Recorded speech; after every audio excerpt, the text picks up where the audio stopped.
Keep it alive through these lines I write. I keep it live cause I thrive. I might just blow your mind tonight. I'm so hyped, but it's no hype. From this height, it's direct hits on sight. I'm your type, lend me your ears to show you that there's something in me. I'm not giving up, I'm standing right here, holding these days hostage. And I'll make this my year. We turning fear into love, and the love's in the air. I love doing this cause nothing compares. Nothing can share that same type of feeling when you feeling them flares. They can't catch it, it's havoc. I rip to a tear, switch the scenario. My stereos, I leave them impaired. Variables start to change and they're all in my range. I just gotta grab it, it's all mathematics. Every step is drastic, I make it fantastic. I'm trying to take your breath away. Asthmatic. This is live through the stereo. Go and let it blow, blow through the stereo. I'ma let them know through the stereo. Yo, here we go through the stereo, stereo. This is live through the stereo. Go and let it blow, blow through the stereo. I'ma let them know through the stereo. Yo, here we go through the stereo, stereo. Yeah, just nod your head with it, so explicit and vivid. Every image is intricate, intimate. I put my all into it, no scrimmage and no rules. I'm a pro tool, hear my heartbeat, beat into the vocals. I'm so loco, lost my mind, oh no.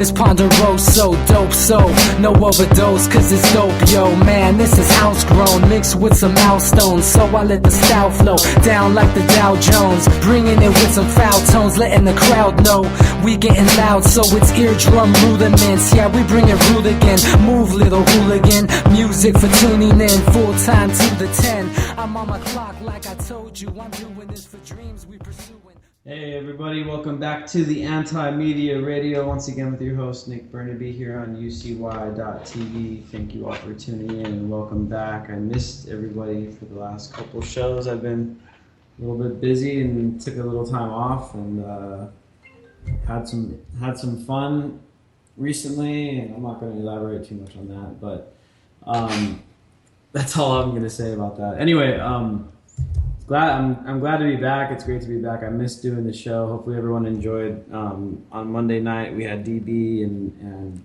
Jake and SM Gibson, and of course we have Gibson on Tuesdays and Thursdays as well. I wasn't here Monday. Now we're back. We're back for Wednesday night show, and hopefully we could,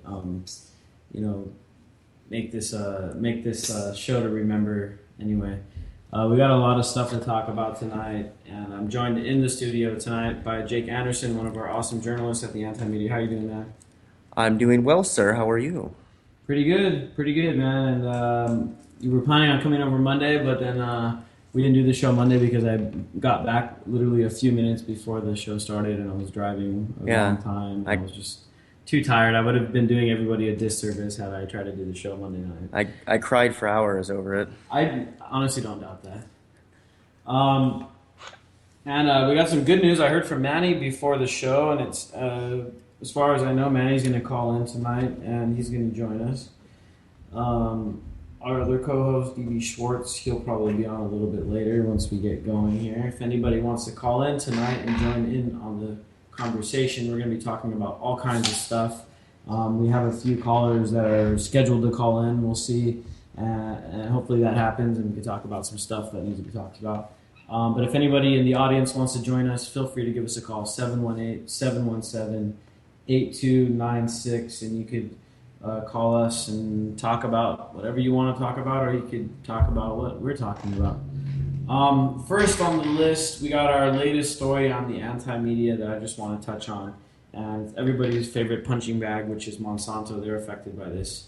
But 3 more countries in Europe are just in the last month and a half, 2 months, have now started to shift over to be glyphosate free, which is pretty good news because glyphosate is the world's most popular herbicide. It's the main ingredient in Roundup. Glyphosate is a patented product by Monsanto. They patented it, I think, back in the 70s, something like that. So everyone that uses glyphosate is paying Monsanto in one way or another. And Switzerland, there's one of the biggest grocery chains out there in Switzerland is now decided that they're going to stop stocking Roundup and glyphosate-based herbicides And that follows closely on France, which recently, I'm sure everyone heard about this. France actually banned glyphosate from being sold at any of their retail shops. So basically, like Home Depot and that kind of stuff, people want to get Roundup stuff for their weeds and stuff. It's just not going to happen anymore in France because they're too concerned about the effects that this glyphosate is having on the environment and the health of the people. And you got to keep in mind, like, and maybe it's not such a coincidence, but you look at these countries in Europe that are starting to ban this stuff, and these are the people that actually pay for the healthcare of the people, Right. And so they're worried, like, look, we're not going to allow them to use all this Roundup if it's going to put all these people in the hospital later on because we're paying for this shit. Good point. You know what I mean? So I think that may be why that these countries are making a quicker move away from this stuff, even if it's not 100% proven that it's causing cancer in humans, even though the World Health Organization says it's probably causing cancer in humans. I don't think these people want to take a risk and say, okay, well, we're just going to let it ride for another 10 years and let's see what happens. Well, then we're going to be costing ourselves a couple $billion extra and treating all these people that are coming down with cancer because of the Roundup and stuff. So I think that's why a lot of these countries are doing it. Germany now is also making moves. And recently, 30,000 health professionals, which includes doctors and nurses, from Argentina's largest healthcare union, have also voiced, they signed a petition. 30,000 healthcare workers signed a petition asking to ban glyphosate out of Argentina because they've seen a sharp rise in cancer and kidney disease and things like that, as well as Sri Lanka. Their president recently issued a ban on glyphosate. And Colombia, we've talked about this a few times, they've even stopped spraying it on their illegal cocoa fields. The fields that they use to grow cocaine, they used to spray it on there to kill off these crops and stuff to try to hurt the drug dealers and stuff. But now they're finding out that the glyphosate is so destructive, they won't even spray it on illegal cocaine crops anymore. And that's kind of saying something there. Now, I think we're joined on the call tonight by Manny Aguilar from Los Angeles. How you doing, Manny? I'm tired, but my spirits are always up. When you're doing the right thing, you're always going to feel good about it and feel like that, And so, so I'm glad you guys are talking to Monsanto because one of the things I was telling people in Mexico, and, it's hard to translate stuff from English to Spanish sometimes, but you got to do it somehow, and we always talk about Roundup, but we need to also say, the products of Monsanto, Dixodant, DIOXIN, in case I didn't pronounce it right, Agent Orange, DDT, PCBs,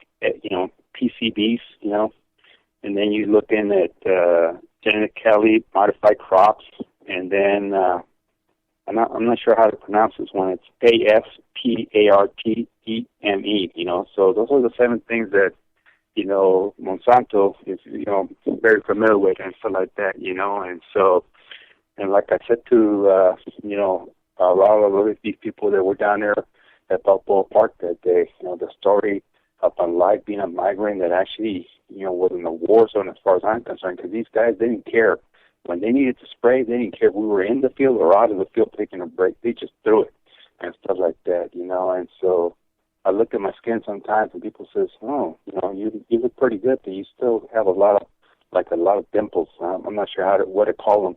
And I said, that's the effects of all that chemical in those days and stuff like that, So it's really, really, really, really tough and stuff like that. And they're still using that stuff down in San Joaquin, Mexico, everywhere, So. Yeah, man. They're using it everywhere, Manny, and I'm glad to have you back. We missed you while you were gone. I know you had a adventure, to say the least, and we're going to ask you about that coming up next. Once we get through all this stuff about this, this Roundup and this glyphosate. So Colombia has stopped using it. They're not even spraying it on the cocoa plants.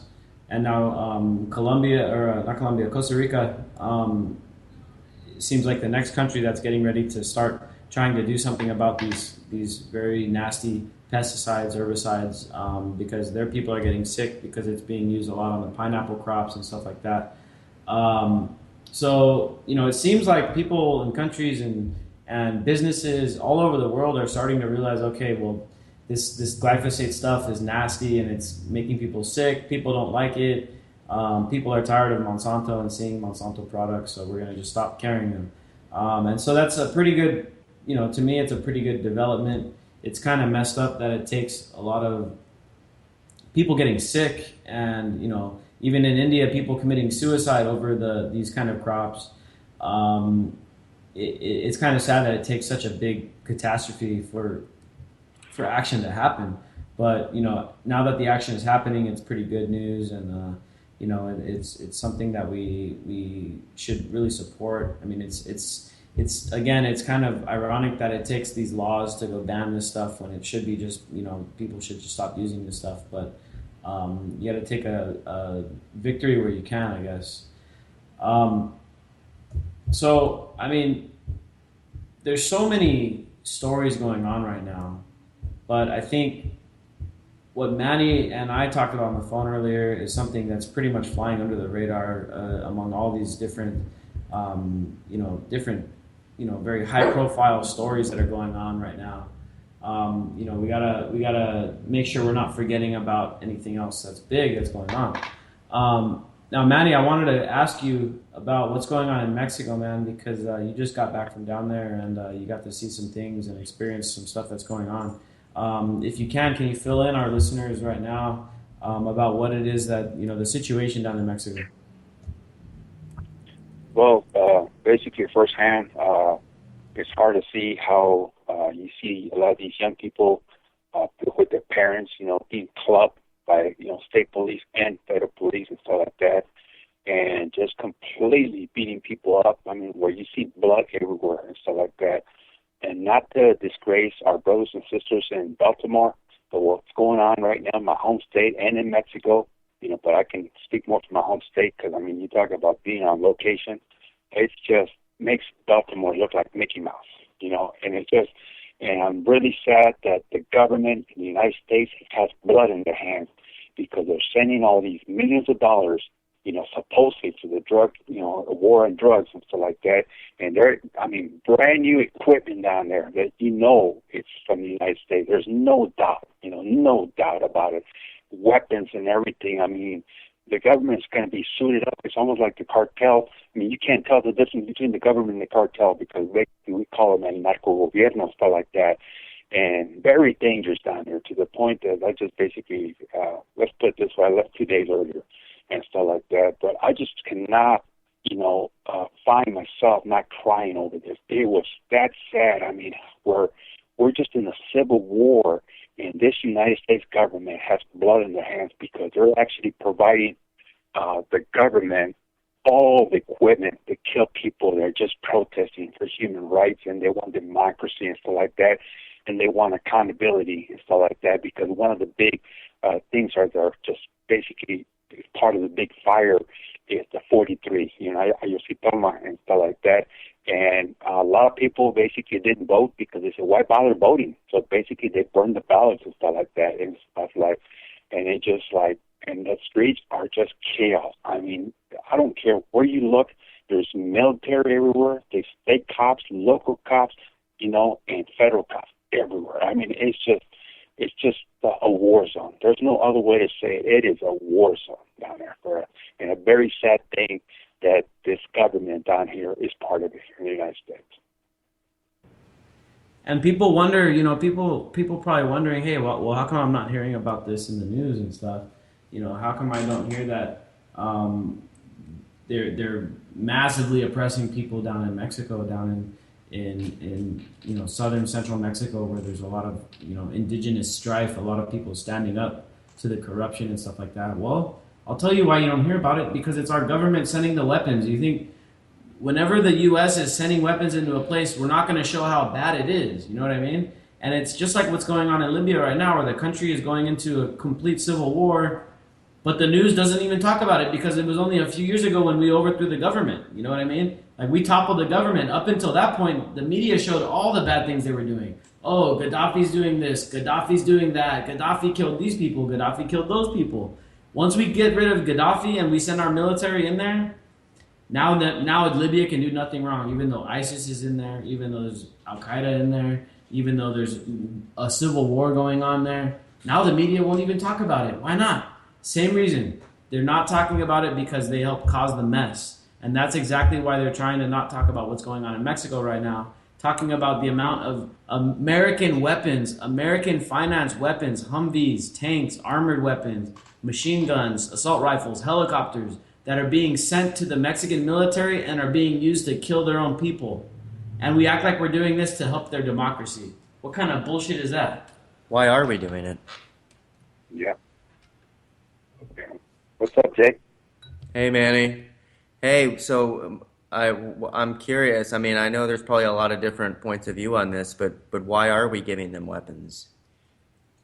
It's just, well, you know, basically we talked about it. I talked about it with my sister and everything. Is let's face it and let's tell it like it is. You know, this government does not want anybody to have peace. It's not good for business. You know, that's the bottom line. There's no other way for me to say it. You know. Hello? You know, it's part of the military-industrial complex, dude. They're funneling the weapons in there to make billions of dollars and stuff, and it costs everybody that lives in the U.S. Hi, They rob the is money. Bernabe available? Yeah, this is Nick Bernabe. How's it going? Oh, hi, Nick. This is Shay. Hey Shay. So awesome. I'm glad you're calling in. We're gonna jump right into this once we're done with what the story that we're on right now. So if you could hold on the line here for a few minutes, we'll get into this story that we're gonna talk to you about next. Okay. So yeah, I mean, you know, this whole thing in Mexico, you know, it's a lot of it is military-industrial complex. These contracting companies, the people that make the weapons, they make so much money from the drug war. And since the U.S. is basically responsible for militarizing the Mexican government to carry out the drug war, you know, you have to wonder, you know, where the money's coming from and all that stuff. And so it's a big mess, and corruption, money a lot of it's behind it. And then you got all the drugs and the cartels, and it all kind of mixes into one big equation. And the thing is that the indigenous people of Mexico are the ones getting the shaft here. You know, these are the people that are getting paid $2, $3 a day to work all day in these American agricultural plantations and these things that are just south of the border that people really don't even know about, man. This is where our food's coming from, and a lot of people are indirectly supporting this stuff, not knowing it. Everybody that pays taxes, man, it's our money that's being used to send the helicopters and the jets and all that stuff down there for the Mexican government to use to kill and maim and bomb and coerce its own people, man. And Manny, one last thing on this story that I wanted to talk about with you before we move on is the recent elections in Mexico, man. I saw some stories come out about how the people were boycotting the election. They were even shutting down the polling stations and burning the ballots because they were just basically saying this election is a complete fake. You know, what was all that about? Well, that's actually correct and stuff like that. And it's just basically they're saying that if we have a narco gobierno, why do elections at all? We'd be hypocrites. Who are we voting for and stuff like that, you know? And so it's just one of those things. So one of the questions actually, talking to a lot of the underground press, which I won't mention because, you know, they're very underground, and they trust me, you know. There's one person that's not a snitch, and they know it, you know, and they say, I know it's dangerous for you to even be out here. But the bottom line is this, you know, is I am very sad because what now the United States is helping to destroy my state and the rest of Mexico. Now, who's going to be making money, you know, to rebuild our country? You know, Cheney, Bush, and stuff like that. You know, she destroyed the country now. Who's going to get the country to go build like Blackwater and all these people? You know, that is really depressing and stuff like that. You know, and this is why it's getting a lot of attention, because once the teachers are in the movement, and everybody when they see teachers that are saying, wait a minute, the people that are supposedly educating our people here, you know, our young people, they're in the movement. So everybody's saying, oh my God, we need to get in the movement and stuff like that. And a lot of teachers down there are asking, what are teachers down there waiting in the United States to get in the movement, man? I said, you know what, I cannot answer that question because I don't even know. So when I don't know something, I just keep my mouth shut and stuff like that. But it just, you know, and I just can't see all these young lives being killed and stuff like that. You know, are you trying to kill the future of the world? You know, and it's really, I don't know what else to tell you. You know, it's really teachers are on the front lines, man, and that's, you know, that really added a lot of legitimacy to what's going on there in Mexico. The teachers joined the strikes, the teachers joined the protests, the teachers boycotted the elections, And you can't deny the teachers, man. These are the guys that know what's up. They know the youth. They know what's going on. They're the ones that have a lot of the knowledge. And for them to stand up in Mexico and take a stand against the narco gobierno, the cartels, the government, it's big. It's really big. And so keep an eye on it. Like we were talking about, what's going on in Mexico is not being talked about by the media because the U.S. government is in a large way responsible for the unrest, for the violence, the drug war, the cartels, all of that stuff that's going on in Mexico. We're largely responsible. Therefore, the media just will not talk about it because they're not going to show the crimes that the government is committing. They're only going to show the crimes that other governments are committing. Correct. So, keep an eye on it, everybody. It's a really scary situation down there. Definite chance for spilling over into the U.S. When things go down over there. So, everyone keep an eye on it. We're going to go into this next story here, and basically what I want to talk about is this Charleston shooting and what it's become now in the media. And to me, it's been really diluted. You look at the shooting, and obviously there's this racist kid, and he's supported by a racist society, more or less. And now all of a sudden, everything that we're seeing in the media now, it's like about the Confederate flag, and it's like, oh, well, now that Walmart's not selling the Confederate flag, then racism is over. I mean, this is what the media is out here trying to tell us right now. Walmart has ended racism. Yeah, I mean, this is literally like the narrative that's being played out right now, and that's why we have Shay Dixon on from Black Lives Matter Los Angeles to talk about what is actually going on with race relations in the United States, with racism, and I definitely wanted to ask Shay what you think of all of this play in the media about the Confederate flag and how they're acting like this, as if like we can just get these flags out of the stores and out of the buildings, then the whole problem's gone and we can stop talking about it. What do you think about that? Don't hold back, sister. I think that we need to call it what it is. Our country just had a terrorist attack. This kid, he's a terrorist. He's a man and he's a terrorist. And although the Confederate flag is definitely a symbol of hate, it definitely needs to be burned, thrown in the trash, made illegal even. But we also can't lose focus of the bigger issue, which is, as you said, racism. It's an actual act. It's an actual experience. It's active, And I think we need to cut our TVs out first and foremost. If folks are watching the television and feeding into the media and buying into the lies, then that's the first issue. Turn the TV off first. I definitely agree with you there, and the media always likes to take it takes a situation where, and don't get me wrong, this is a horrible situation that happened, but it can be a situation where we can learn from it and we can start to say, okay, well, look, the racism is right there and it's slapping us in the face. Let's talk about it. Let's try to get through this, and let's try to get people to figure out what it actually is. But instead, everyone, now it's just like, oh, now it's all about the Confederate flag, and like that is the entire narrative. And it's like, why aren't we talking about why this kid did what he did? Why aren't we talking about what's going on really? That's the issue. Actually speaking about racism, addressing it, and solving the problem, that will require too many white folks to get out of their comfort zone because that's their reality.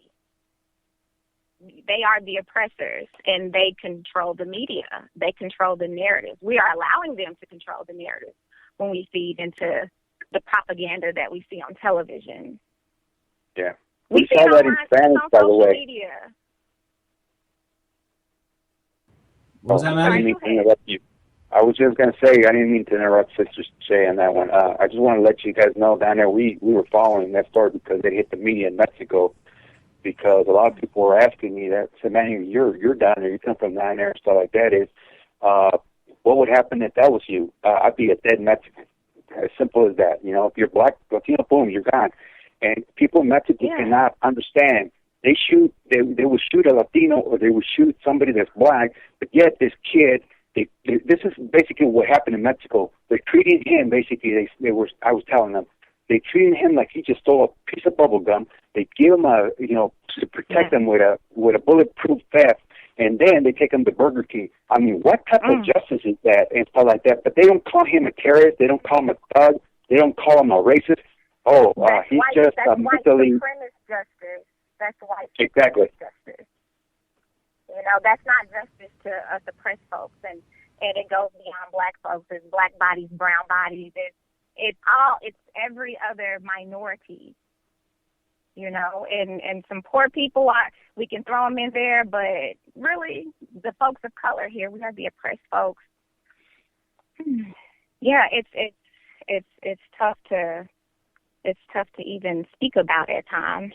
Yeah, it really is, and as you were saying, it's really hard, you know, for white people to talk about racism because most white people, they think, oh, racism's over, Martin Luther King happened, the civil rights movement, all that stuff, and like that stuff is all behind us and stuff. But what people forget another about, thing, I'm sorry, I don't mean to cut you off, but another thing about like how they quote MLK, I would like for folks to stop quoting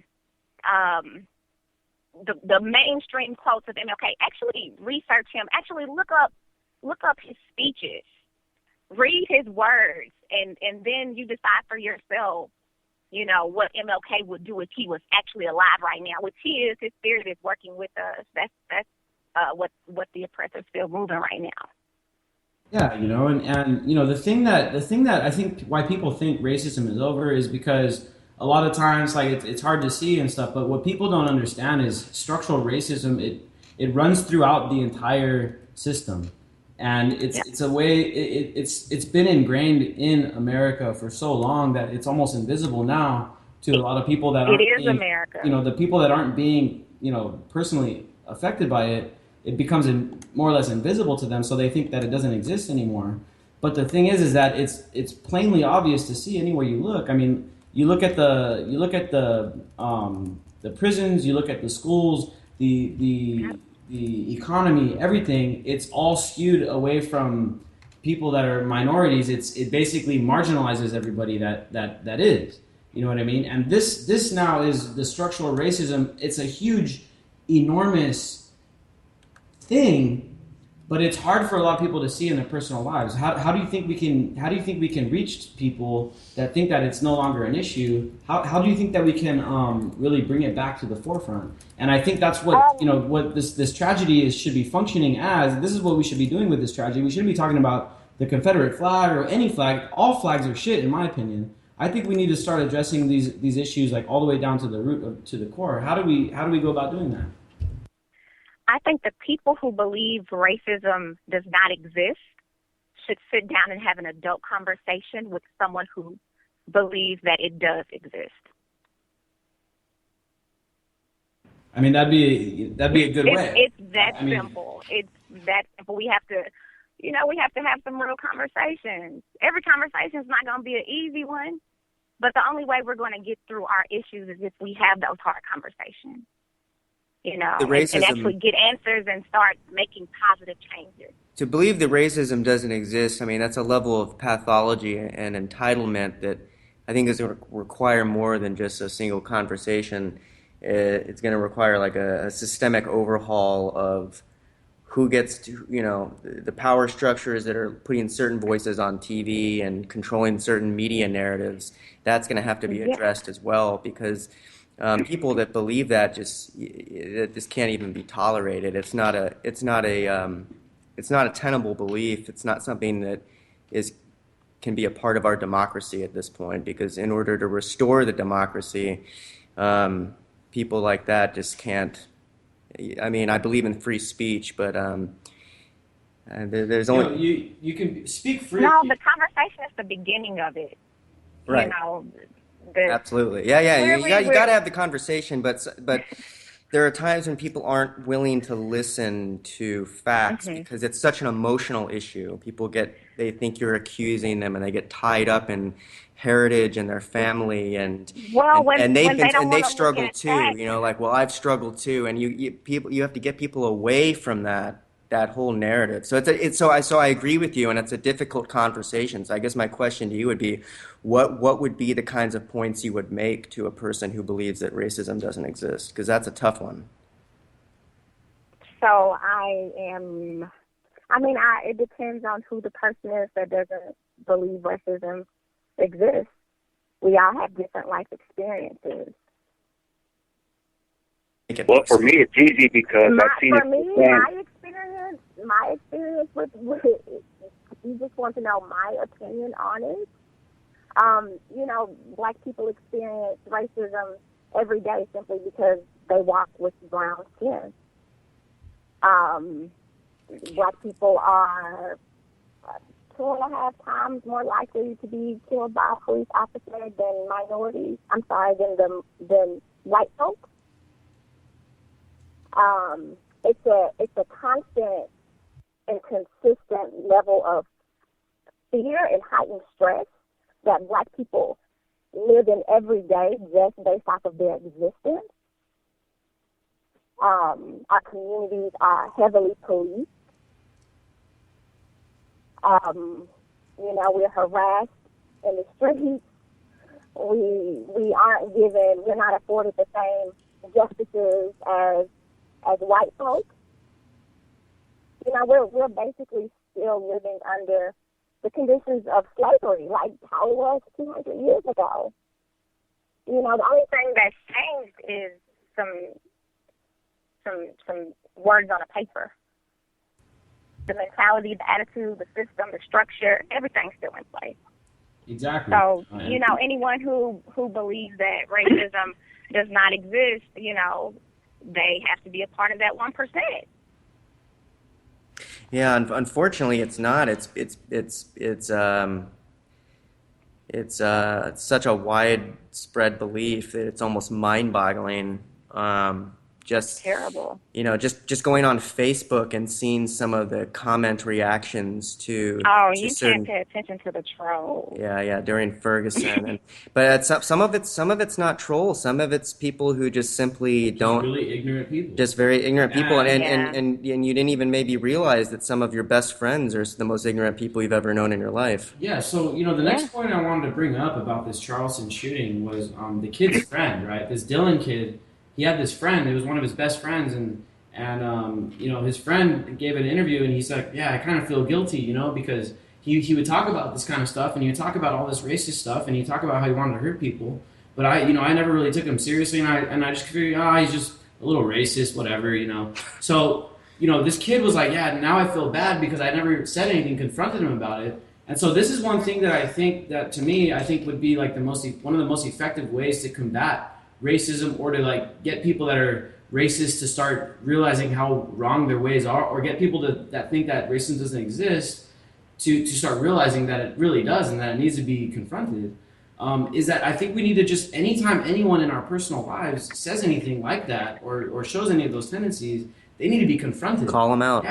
People that have friends, everybody's got a friend that's got a friend at least that's racist or says some dumb shit all the time or whatever. It's no longer within your moral boundaries to just ignore that kind of stuff. Yeah. Now it's time to step up and say, you know what, dude, I'm sick and tired of hearing you talk that way, and the way you're thinking about it is wrong, and here's why. Yeah, inaction is action. Exactly, and this is how we need to start combating it, because we can't sit here and rely on laws to be passed to ban a Confederate flag, and that's not going to fix racism. I mean, they passed the civil rights movement and all that legislation, and it was a great step in the right direction, but it did not solve racism at all. You know what I mean? So we need to take it to a personal level. You know what's funny about that? I saw a picture today of the KKK marching in front of the White House with American flags, with U.S. flags. They weren't holding Confederate flags, So the folks under those hoods, they want the Confederate flag to be gone too, because they fought them in the war, they beat them, the Confederates don't want to give it up. They don't want to get over it. They want them to put that little flame out, you know? That's definitely not ending racism. And it was the Pink House before it was the White House. It got the name changed for a reason. Oh, there's DV. What's up, DV?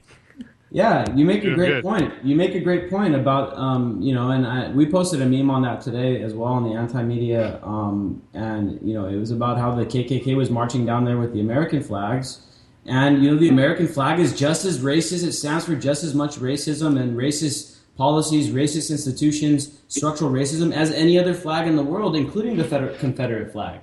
The Confederate flag gets beat up the most because the North Because they lost the war. Yeah, the North won the war, so they get to say, okay, well, the flag is the problem. It's not anything else, just a flag. No, dude. Right. The American flag encompasses more racism than any other flag in the world, dude. And so, Shay, you have a great point there. I mean, what are they going to say? Oh, yeah, the Confederate flag is bad, but the American flag is good. Let's all support that. No, all these flags are pretty much bad, and they all stand for pretty horrible things. Every flag is oppression because every flag is nationalism. Exactly. And they're made in China, by the way. I tell people they're supposed to be patriots. I say your flag is made in China, so get over it. Shay, is there anything you want to leave us with before we move on to the next story? I'm sorry, I couldn't hear you. Oh, sorry. I said, is there anything you want to leave us with before we move on to the next story? Oh, well, thank you for having me on. I really enjoyed speaking to you folks tonight. I really appreciate it. I am organizing a rally on July 1st. It's Wednesday, July 1st. It'll be at 1 p.m. It is targeting Lazy Lacey, as I like to call her. It is targeting Jackie Lacey. July 1st is the 1-year anniversary of the CHP officer, Daniel Andrew, beating Marlene Pinnock on the 10 freeway. So, he was able to retire and just walk away into the sunset. And Miss Pinnock still hasn't received justice. So we have a demand of Jackie Lacey to file charges against Daniel Andrew now. It's been 1 whole year. So we want to invite folks to come out with us. It's going to be a rally and a press conference at 1 p.m. If you can just stop through in the middle of your day, we would greatly appreciate it. Cool. Where you at, Shay? I'm sorry? Where are you at? Where's your home base? Oh, where am I at right now? No, I mean, where are you at? Where's your base at? Oh, What city? I'm in LA. Yes, I'm in Los Angeles, and so it's going to be at 210. Oh, we might know each other. We might know each other, and I didn't not even know it. That's why I was asking. Because I'm down here in Hollywood. Okay. Yeah, we live in the same area. I've been out here for a couple of years. We might know each other. Okay. Thank you. Awesome, Shay. Well, thanks for calling in. We're gonna, if you're down, we'd like to have you back on the show sometime soon. Sure. Whenever you like me on, just let me know. Awesome. Well, it was good having you. Thanks, Shay. Yeah, and so I mean, this whole thing here with this Charleston shooting is now turned into a shit show. I mean, they've totally just turned it into, okay, now Walmart's banning it. Okay, now Amazon. Oh, now eBay. And now, racism is gone. eBay just took it down. Now we don't got to talk about this stuff anymore. Because, here's the thing, man, is like the racism is built into the system, and that's what's helping keeping it up, dude. The whole, we talk about the petrodollar, we talk about the Federal Reserve, we talk about the prison industrial complex, the military industrial complex. Racism, it's all built into all this stuff, dude, and it keeps everybody else down, dude. It keeps us all down because it keeps everybody afraid of each other, and it keeps us away from uniting together to take this system down. And so that's why it's so important to combat racism as well. Not only are so many people being affected by it, but it's holding everybody down too. Yeah, the people that aren't minorities, the people that aren't being affected by it, it's holding everybody down, man.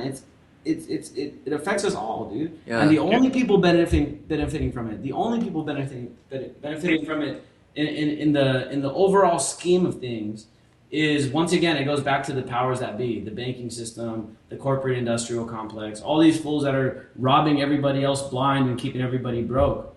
You know what I mean? And so this is part of it. Go ahead, BB. Yeah, I just wanted to get out there because I've noticed a lot of people are hammering on the Confederate flag thing and everything, and that's important. And it's important to bring this to light. But we got to look at, kind of something that's gone under the radar, which is the state senator that was, basically taken out before he can get something going. This I sent you it over, Nick. This Clementa Pinckney, he was responsible for getting legislation passed for body cams. He kind of started that, and he wanted to go further and start Citizens Oversight Committee. And what do you know? He goes to church and he's taken out. Yeah, he was an activist. He was an activist, man, and it was a hit. The kid walked in and he asked for this guy too. He walked in. He's like, "Oh, where's this guy at?" And then, this guy. And there's this roof kid's friend that's an African American and said, "Hey, we've been friends. I've been friends with the guy since he's a kid. He never said anything like this to me, and if he did, I wouldn't have been friends with him." So we've got to look at what the underlying thing is. Sure, it made a big media frenzy. It made us forget the TPP got fast tracked. That got signed. People don't understand that made everybody an economic slave right now. Exactly, and I want to mention one thing that hit the headlines for us in Mexico. Okay, your candidate, Nick, Mr. Donald Trump. Every Mexican is a drug dealer. We're all, a bunch of losers. We're all rapists, and we're all this. It's like, what's up with that? And he's running for president? Are you kidding me? Yeah, did that actually make mainstream news down there? Yeah, Donald Trump in his when he announced that he was going to run in the speech, he basically said most of the Mexicans that are coming up here are rapists and drug dealers and all this other stuff. That guy's a total scumbag, dude, and he got a bunch of media play and stuff. And I wrote an op-ed on it about how the Donald Trump candidacy just goes to prove that the whole entire electoral system is a complete joke. But to have a guy like that running, it just goes to show, man, dude, Our democracy has become a reality show, and it's a big joke for these douchebags that are at the top. And unfortunately for the rest of us, we get the wrath of what these guys get to, whatever these guys feel like doing, we get to deal with all that stuff, and we have to pay for it. When they want to go bomb Iran, when they want to go prop up the Mexican government and allow them to kill thousands of their own citizens and kidnap journalists and kidnap students and crush teacher union protests and stuff like that. I mean, we get to pay for all that stuff, man. Like anyone that lives here, anyone that goes shopping and buys food and works at a job or anything like that, dude, everybody that lives here in the U.S., whether they're a citizen or not, is paying for this crap. And we're paying for all these countries to get screwed over. I mean, in Iraq alone, since 9/11, there's been 1 million people die because of the stuff that we've done over there. And dude, it's all stuff that, for the most part, is unnecessary, and the drug war is unnecessary, and the cartels are unnecessary. Fighting, ISIS is unnecessary. ISIS would have never been around had it not been for us, and all this crap is unnecessary. But you know what? All the regular folks, the poor people, even the racist white dudes that are broke living in a trailer park, guess what? They're paying for it too. And them being racist plays right into the hands of the powers that be, because then they hate their neighbor, and their neighbor hates them back because they hate them. And then they all just keep working and paying their taxes, and the system just keeps rolling on like nothing ever happened. And that's exactly what the media is trying to turn this Charleston shooting into. Yep. Because if we all came together before the dollar drops, then we can actually do something about it. But if they keep us divided, and one day you wake up and you have no cash, the supermarkets are empty, you really think people are going to be holding hands? You got no cash, no friends, you don't trust your neighbor because they look different than you do. Then what? Then what? Who are you going to trust? You know what I mean? That's what we've been talking about this a long time, man. Community, dude, building up community. And in order to have a community, you need to get past all of your prejudices. You got to get past well, that person's Muslim. Well, should I trust them? Yes, you should trust them. Because have you ever had a Muslim guy hurt you? No, you haven't. Because the 17 Muslims that supposedly took down the buildings in 9/11 were from Saudi Arabia, and we propped that country up, dude. All the dudes from Iraq, all the people from Afghanistan, the Persian people. I'm sure a lot of people out there know Persian people, especially people in LA. You know that those are nice people, man. They don't hurt you, no more than anybody else does. And so, we got to get past all this racism stuff and this prejudice stuff, and that's why it's important. I know a lot of people listening tonight to the show are not racist and don't believe that anyone is any different no matter how they look. And I know the people that are part of the movement for the most part pretty much know all that stuff, dude. But you probably still got family, you still got friends, and you still got people that that buy into all this crap and all this divide and conquer stuff. And it's time to confront them on it, dude. We can't just let it simmer and let it sit like this kid in Charleston and just let him run off on these ramblings and stuff. Your friends got to intervene. You got to have a intervention. Your family's got to put a stop to it, dude. You can't just let these people run around talking this crazy shit. I'm not saying that you need to involve the cops, because you know that you don't involving the cops ain't a good thing. But you got to get your friends and family. You got to get them on point, dude. You can't let them walk around with these horrible ideas. Yeah, disinvite them from family gatherings, and if a cop is a family member, disinvite them as well. That's step one. Exactly. You're not invited to the potluck. You have to vote with your dollar. As long as you have to vote with your dollar. You cannot be supporting the Mexican Walmart and Super. You cannot be supporting companies that treat your fellow person like and stuff like that. That's where you come in and stuff like that. Actually, heard from Jesse Ventura. He's voting nobody. Vote for president, nobody. I know Jake has got faith in Bernie Sanders. I like Bernie Sanders. My problem is that if he gets to be president, the Republicans they're gonna lock him up. That's the bottom line. So the best thing to just do is vote for nobody. And so now I got people in Mexico that are gonna tell their compadres down here that are U.S. citizens to vote for nobody for president. Man, I'll tell you, I love it. It's one of the positive things I brought back to the United States from down there. You know what I mean? Yeah, I'm an ostensible Bernie Sanders supporter. At heart, I want. I'd rather vote for. Don't lie, you're going for Hillary. Hillary, who I just wrote an article comparing to Jeb Bush. Yeah, no, I don't. They're all a bunch of shitheads. I've lost faith. They all use rent a crowd. What? Yeah. Every single one of them uses rent a crowd. They have to pay people to show up. Yeah. Donald Trump used it for sure. He got busted using it. No, Obama broke my heart in 2008, and it's over. It's done, and I've moved on, and I would consider myself a recovering Democrat. Well, thank God, and you're an independent now / anarchist. That's a good one, Jake. DB is also a recovering Obama supporter. I never really bought into it, but I wasn't into voting. Yeah, you don't vote. I voted once. I voted in 2012 for, I think, Gary Johnson. But yeah, other than that, man, I voted independent, and but and I don't blame people, dude. Like, a lot of people got fooled by the propaganda, dude. Just like a lot of people are gonna get fooled this time, and they're gonna support Hillary, and they're gonna support Marco Rubio, and they're gonna think Marco Rubio is gonna fix the economy when he gets elected and stuff. Well, tell you what, dude, he's not gonna fix the economy. He's gonna send us into war with Iran and possibly start World War III. We're gonna annex Cuba. Same as the old boss. What was that, DB? I said Marco Rubio is gonna allow us to annex Cuba.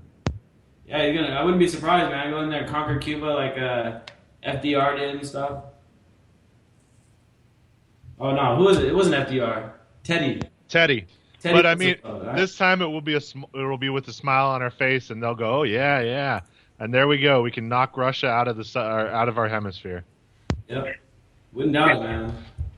One thing that scares me about Marco Rubio is I already get sent to secondary 7 out of 10 times, and I'm at an airport. I get pulled over 8 out of 10 times to secondary in immigration. And then I'm already in the United States, and I get pulled over again. It's like, where'd you come from? San Diego. You have your immigration papers? I'm like, dude, I'm in the United States. Are you kidding me? And stuff like that. And it's crazy. But with Marco Rubio president, I'll be pulled, to secondary 10 out of 10 at the airport and at immigration. That's what scares me, yeah. Yeah, man. I mean, the guy, he's a perfect example of a arrogant immigrant. He's not an immigrant himself, but his parents are. But they treat other immigrants like shit because, we're already here, fuck everybody else. That's what they think.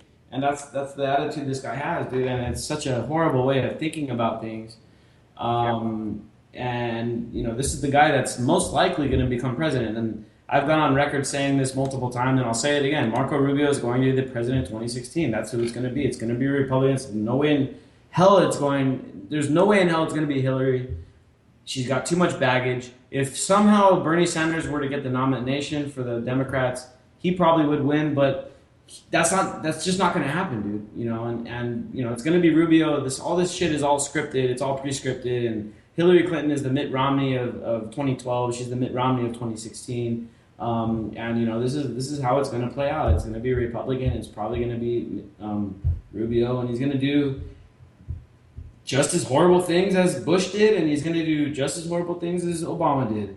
And he's going to get cover from the right, and he's going to get bashed by the left, and the show will roll on, and everyone's going to hate each other, and the conservatives are going to hate the damn liberals, and the liberals are going to think the conservatives are crazy, and we're all going to continue this shitty, you know, situation where it's divide and conquer, two-party duopoly. And I hope that doesn't happen. And that's why we have our show. That's why we have our show, is because we're trying to prevent this shit from happening. But can we prevent it? I don't know. What's the next step, dude? What do you think, Jake? Oh, God, I can't end with the next step. I don't know. It's a big question. Put some implants in our heads to change our consciousness. We gotta evolve our consciousness. No, I'm dead serious. I don't see any other way. I mean, we need some kind of weird like new form of radiation to come from outer space and cause our brains to start evolving again or something. Because right now we're stuck on the path to extinction. And one of the articles here is about the sixth extinction, actually. Yeah. And this has been a theory for a while. Yeah, but I mean, it's kind of a scary study. You got these guys from Stanford University, Princeton University, University of California, Berkeley, which my little brother just graduated from. Kind of another scary thing. Man, I was over at his graduation, and these kids are coming up with some technology that could be awesome or it could be hell, of course, like any technology. But yeah, they're saying that the Earth is experiencing and in the midst right now of its sixth mass extinction because under normal conditions, species die off here and there, and new species come out. But right now, it's 100 times the extinction rate of normal periods. So basically, what they're saying is, okay, now that it's 100 times greater than what it normally is, well, then that means that we're in a mass extinction era. And these guys had some pretty dire warnings. Because they were also saying that it's not just the animals that are going to die off, man. Humans are going to be pretty early on. If this mass extinction materializes, well, humans are going to be one of the early species that get wiped out because we're so reliant on the ecosystem and we're not very well adapted as many of the animals are to exist in extreme conditions. A lot of humans are just going to start dying off if we're not careful. We're big wusses. So yeah, I mean, a lot of this stuff is pretty dire stuff, and it to me it kind of just sends a message: hey, dude, time to stop messing with the environment. Time to start taking care of our own space and stop shitting where you sleep. You know the old saying. Stop using fossil fuels. What the hell are we doing? And why are people still? I mean, I'm just as guilty. I have a gas car. I mean, we all do. We don't need it right now. The Tesla just came out, 35 grand, 200-mile range. I mean, it's so hard to break away from all of the things we've been doing forever. Like, we shouldn't be eating any factory farm meat, but we still do it. I still do it. You're right, man. We should have to kill what we eat. I mean, these are things we have to change, and they'll make a big difference. Is this if we group can just do pathology? Like, we're stuck in this cycle. Humans are this program, and we can't break out of it. And we're waiting for industry titans and government to help us break out of it. But no, we got to do it from the ground up, grassroots style, break out of it. Hopefully. Oh, you guys are speaking my language now. I've been trying to turn you guys into vegetarians. And I'm a vegetarian, man. I'm a vegetarian. Oh, okay, good. And also I've been saying for a long time, what's wrong with these people? We need to get rid of the pharmaceuticals because people in the United States are over-medicated. They get depressed, pop a pill. I'm not happy, pop a pill. I'm on a diet, pop a pill, and pop a pill here and pop a pill there. Everybody's over-medicated, and God knows what the government's putting on those vaccine shots, to program people, Heavy metals. A pill that stops Heavy metals. Oh, okay. You inject heavy metal into your bloodstream, it passes your blood-brain barrier, then they use all kinds of little microwave tricks, and they tell you what to think. Wow. I mean, who knows, man? There's been so many. There's these group of people called target individuals, man. They make a pretty compelling case. I mean, they sound a little out there at first, but there's Well, been Tesla. all kinds of experimentation done, man. And we have an article out on that tomorrow, actually, about some of these psychological experiments that we're doing on people based on race, and they were testing out different things on different races of people to see how they can make them act or how they can affect them. And these are experiments that have been going on since pre-World War II, and then they got really intense after World War II. MK Ultra, Operation Paperclip. These are all things that are real. These are all documented things that the CIA and the other parts of the scientific government establishment have been conducting on us for a long time. And for people to think, oh yeah, that was in the '60s. Government got way more ethical since then, and they got way better at doing stuff. Well, more like the opposite. Yeah, it's probably the opposite. They're probably still doing horrible, effed up things to people. Whether we're talking about mind control. Oh my God! Are you kidding me? The experiments they're running now would make a horror movie look like Disney. Yeah, man. And so these things are all part of this system, dude. We got to bring it all down, otherwise we're just going to keep being impacted and being the host for all these parasites that keep sucking our blood, and our the whole thing about humans, man, is that we're active beings and we do things and we're constructive for the most part, and we work and we build stuff and we do things, and all of that stuff is being sucked dry from the parasitic class, the ruling class, the money class, the people that tell us what to do, the people that tell us to hate each other, the people that tell us to hate Muslims or to be afraid of black people or to think brown people are stealing our jobs. I mean, this is the stuff that they program into us so that we can continue to be divided and think that all of our neighbors are against us and are scheming on us. No, dude. Your neighbors want to be just as peaceful and left alone and be happy just like everybody else does. Doesn't matter what they look like. Doesn't matter what they believe in. Doesn't matter their religion. Anything. They just want to be happy, man. And that's the thing we need to start to realize about everybody that we know and all the regular people that aren't one percenters, that aren't part of the billionaire ruling class. Everybody else pretty much just wants to be happy and left alone, dude. And that's what we need to start focusing on, man. And think those are the things that we have in common, dude. We all have differences, and the thing we have in common is that we want to be left alone to practice our differences. So if you're listening out there, we talk a lot. Sometimes we sound negative, and you pick up personal vibes of discontent. Sometimes some of us. I'm not incredibly enthusiastic about the state of the world and whatnot, but ultimately we do have to try and be positive in some way and try and leave hope, right? I mean, we gotta I think what you were tapping into earlier about community, I think and we all here agree that the problems can be fixed. There's not a problem out there that can't be fixed. And so we just have to kind of tap into the right states of mind that we need to be in to approach the people around us and to build structurally, unit by unit, the communities we need to fight these power structures. And Jake, we cannot wait for the authority to give us permission that they never earned in the first place. Right. Because they're not leaders, they're rulers. And if they did earn it, let's say the Founding Fathers semi-earned what they did, even though it was flawed from the beginning. They sure as hell have not kept that. They haven't, kept our faith in it. They've lost all credibility. The whole system has lost credibility as far as trying to take care of the people is what they're supposed to do. They've lost credibility in that. Because it's always pandered to the common man, the lowest common denominator. It hasn't allowed us to rise up collectively. It's made us compete, which is the dumbest thing ever. We have one world. There's human beings on it. We need to cooperate and get past all this crap and make everybody's lives great.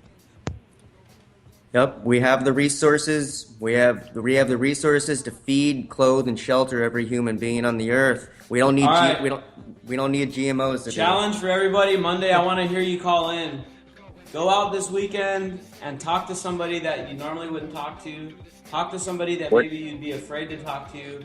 I don't care if it's Buenas noches, guys. on the streets or in a restaurant or something, talk to your friends, your neighbors. Go up to a cop. Talk to a cop. That's how we Yo, here we go through the stereo. stereo.